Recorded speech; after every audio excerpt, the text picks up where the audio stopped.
अस्सलाम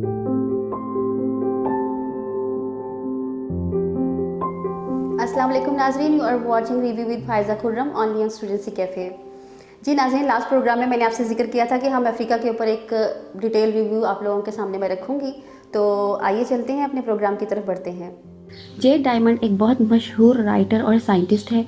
इसकी किताब guns, germs and steel, geography as a power, इस बुक का एक रिव्यू नेशनल जियोग्राफिक के आर्टिकल में सन 2005 में शाया हुआ।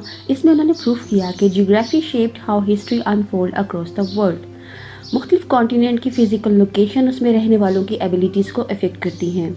नॉर्थ में सहारा डेजर्ट, मिडिल सेक्शन में ट्रॉपिकल फॉरेस्ट और साउथ में पहाड़ी इलाका। अफ्रीका की जियोग्राफी इसकी तरक्की की राह में रुकावट है। पौधे ग्रो करना, घरेलू जानवर पालना मुश्किल है। हज़ारों ज़बानें बोली जाती हैं। मुख्तलिफ इलाके कल्चरल बेसिस पर एक दूसरे से कटे हुए हैं। टेक्नोलॉजी की ट्रांसफ़र अक्रॉस द कॉन्टिनेंट नामुमकिन है। अफ्रीका एक बहुत ह्यूज कॉन्टिनेंट है। इसमें 54 ममालिक हैं जो मुख्तलिफ रीजन्स, क्लाइमेट्स और कल्चर पर मुश्तमिल है।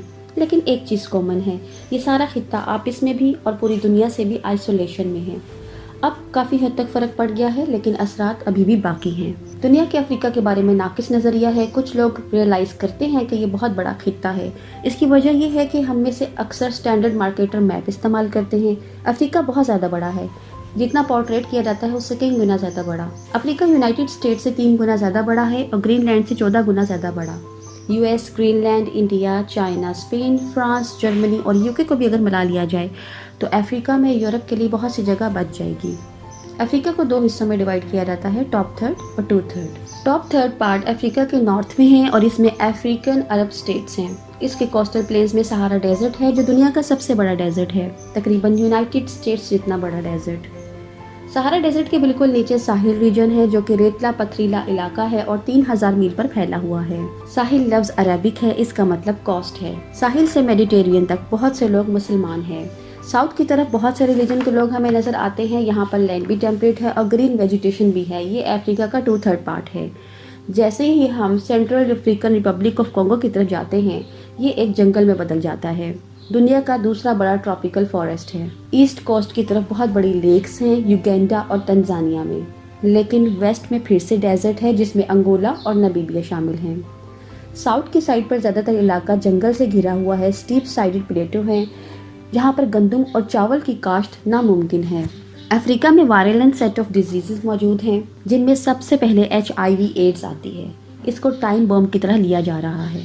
WHO की एक रिपोर्ट के मुताबिक ये इस स्पीड से अफ्रीका में फैल रही है कि आने वाले 10 सालों में 26 बिलियन लोग इससे मुतासिर होंगे। इसके अलावा मलेरिया और येलो फीवर बहुत कॉमन है। इन बीमारियों की वजूहात में गर्म क्लाइमेट, क्राउडेड लिविंग कंडीशन और पुअर इंफ्रास्ट्रक्चर ऑफ हेल्थ शामिल है। बीमारियां मच्छरों और मक्खियों की वजह से बहुत तेज़ी से फैलती हैं। अब हम आते हैं अफ्रीका के रिवर्स की तरफ। इस कॉन्टिनेंट के रिवर्स इसके लिए बहुत बड़ी प्रॉब्लम है क्योंकि ये हाईलैंड से शुरू होते हैं और डिसेंड हो जाते हैं, जो कि नेविगेशन के लिए बिल्कुल मुनासिब नहीं। मिसाल के तौर पे ज़ैम्बेज़ी बहुत बड़ा दरिया है, अफ्रीका का चौथा बड़ा दरिया। ये 1700 माइल लंबा है और ये टूरिस्ट के लिए बहुत अट्रैक्टिव है, खूबसूरत पानी और विक्टोरिया फॉल्स की वजह से। लेकिन ट्रेड के लिए ये बेकार है। ये 6 मुल्कों में से बहता हुआ इंडियन ओशंस में गिरता है। इसके पार्ट्स में सिर्फ शैलो बोट्स के ज़रिए ही नेविगेशन हो सकती है, लेकिन ये सब पार्ट्स आपस में कनेक्टेड नहीं हैं, जिसकी वजह से कार्गो की ट्रांसपोर्ट मुमकिन नहीं। ये ड्रॉबैक खित्ते की आपस की तजारत की राह में रुकावट है और जाहिर है इकोनॉमिक डेवलपमेंट को अफेक्ट करता है और ट्रेड को बढ़ने नहीं देता। कॉन्टिनेंट के बड़े बड़े दरिया नाइजर, कोंगो, ज़ैम्बेज़ी और नाइल आपस में कनेक्टेड नहीं हैं और इसकी वजह ह्यूमन फैक्टर आपस में एथनिक कन्फ्लिक्ट्स हैं। अफ्रीका में हज़ारों ज़बानें बोली जाती हैं। हर इलाके और रीजन की अपनी ज़बान है। यूरोप, चाइना, USA, रशिया और दूसरी डेवलप्ड स्टेट्स की तरह एक ज़बान नहीं बोली जाती। ये अफ्रीका की तरक्की में बहुत बड़ी रुकावट है। अगरचे टेक्नोलॉजिकल प्रोडक्टिव नेशन स्टेट्स भी अफ्रीका में नज़र आती हैं, मगर कॉन्टिनेंट का बहुत बड़ा हिस्सा दुनिया से कटा हुआ है क्योंकि ये इंडियन और अटलांटिक ओशन और सहारा डेजर्ट से फ्रेम हुआ है। सहारा डेजर्ट में टेक्नोलॉजी और आइडियाज़ का फ्लो मुमकिन नहीं। 6th सेंचुरी में कुछ अफ्रीकन एम्पायर्स में राइज आया, जैसे कि माली स्टेट और जिम्बाब्वे। जब बाहर से यहाँ दुनिया आई तो यहाँ पर कागज़ पर लिखने, गन पाउडर اور پہیے تک ناپید تھے۔ 2000 سال پہلے مڈل ایسٹ اور میڈیٹرینین سے تجارت یہاں پر آئی۔ سہارا ڈیزرٹ میں کیمل کے استعمال میں اضافہ ہوا اور اس کے ساتھ ساتھ نمک کی بہت بڑی تجارت شروع ہوئی۔ 7ویں سینچری میں عرب فاتحین نے ساؤتھ افریقہ کی جانب کام شروع کیا اور اس علاقے کو آج کل نائجیریا کے نام سے جانا جاتا ہے۔ عرب نے جو علاقہ آباد کیا اس میں آج کل کا تنزانیہ بھی شامل ہے۔ 15 سینچری میں یورپین ویسٹ کوسٹ سے داخل ہوئے، انہیں بہت تھوڑی قدرتی بندرگاہیں ملی۔ امریکہ کی جو کوسٹ لائنز ہیں وہ جیگڈ کوسٹ لائنز ہیں، یعنی نیچرل ہاربرز یا قدرتی بندرگاہیں پر فراہم کرتی ہیں، لیکن افریقہ کی جو کوسٹ لائن ہے وہ سمودھ ہیں، جس کے لیے شپس کو بہت اسٹرگل کرنا پڑتی ہے۔ یورپین اور عربس اپنے ساتھ ٹیکنالوجی لائے، لیکن انہوں نے اس ٹیکنالوجی کو اپنے تک محدود رکھا۔ جہاں پر ان کو نیچرل ریسورسز ملتے وہاں پر یہ اس کو لے جاتے، یعنی کہ خطے کو اس کا کوئی خاطر خواہ فائدہ نہ ہوا۔ اب بات کرتے ہیں افریقہ میں غلامی کی۔ جی جناب، سلیوری یعنی غلامی کا بہت بڑا پرانا رواج ہے اس خطے میں۔ ساحل ریجن میں تجارت کے لیے لوگ آتے تھے، ہزاروں کی تعداد میں غلام بناتے ان سے کام لیتے تھے۔ آٹومن امپائر کے پیک کے وقت 15 اور 16 سینچری میں ہزاروں کی تعداد میں افریقن زیادہ تر سوڈان سے استنبول، کائرو، ڈمسکس اور ساری عربین ورلڈ میں لے جائے گئے۔ یہاں پر مزے کی بات یہ ہے کہ آٹومن امپائر لے جا کر اگر ان غلاموں میں سے کوئی اسلام قبول کر لیتا تھا تو اس کو آزاد کر دیا جاتا تھا، اور باقی لوگ جو سلطان کی خدمت کے لیے سلیکٹ کیے جاتے تھے ان کو پہلے اسکول بھیجا جاتا تھا، وہاں پہ ان کو اچھے طریقے سے ایجوکیٹ کیا جاتا تھا، مینرز سکھائے جاتے تھے، اور اس کے بعد ان کو پراپر ٹرینڈ کر کے گورنمنٹ میں اچھی جگہوں پر ان کو پوسٹ کیا جاتا تھا۔ یورپین نے اس ٹرینڈ کو فالو کیا اور افریقن سلیوز کو لندن، پیرس، بروسل، لسبن لے گئے۔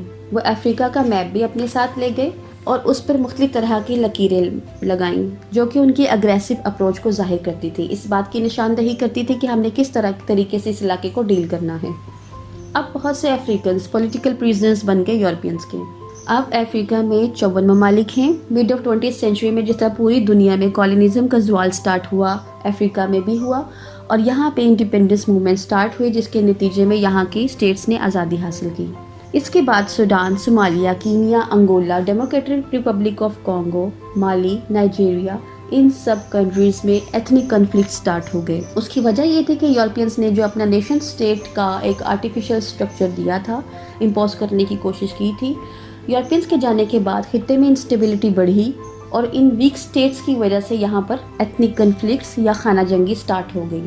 ڈیموکریٹک ریپبلک آف کانگو میں خانہ جنگی اس کی ایک بہت بڑی مثال ہے۔ یہ جنگ اتنی خطرناک تھی کہ اس کو افریقن ورلڈ وار یا کانگو وار کا نام دیا گیا، اور اس میں 1993 سے 2003 تک جاری رہی اور بے شمار اموات ہوئیں۔ اب آتے ہیں افریقہ کے نیچرل ریسورسز کی طرف۔ تو افریقہ کے نیچرل ریسورسز کے بارے میں جب بات کی جاتی ہے تو یہ کہا جاتا ہے کہ افریقہ نیچرل ریسورسز کے میں بلیسڈ بھی ہے اور کرسڈ بھی ہے۔ بلیسڈ اس لیے ہے کہ یہاں پہ نیچرل ریسورسز بے پناہ ہیں، اور کرسڈ اس لیے ہے کہ اس کا خاطر خواہ فائدہ کبھی خطے میں رہنے والے لوگوں کو نہیں ہوا۔ بیرونی طاقتوں نے اس کو استعمال کیا، باہر سے طاقتیں آ کے اس میں انویسٹ کر رہی ہیں اور لوگوں کو ڈیلی ویجز کے طور پر رکھا جا رہا ہے، ان کو ان کی ویلتھ، نیچرل ویلتھ کا کوئی بینیفٹ نہیں ہے۔ نیچرل ریسورسز میں نیچرل منرل ویلتھ کے ساتھ ساتھ افریقہ میں ابینڈنڈ واٹر ہے۔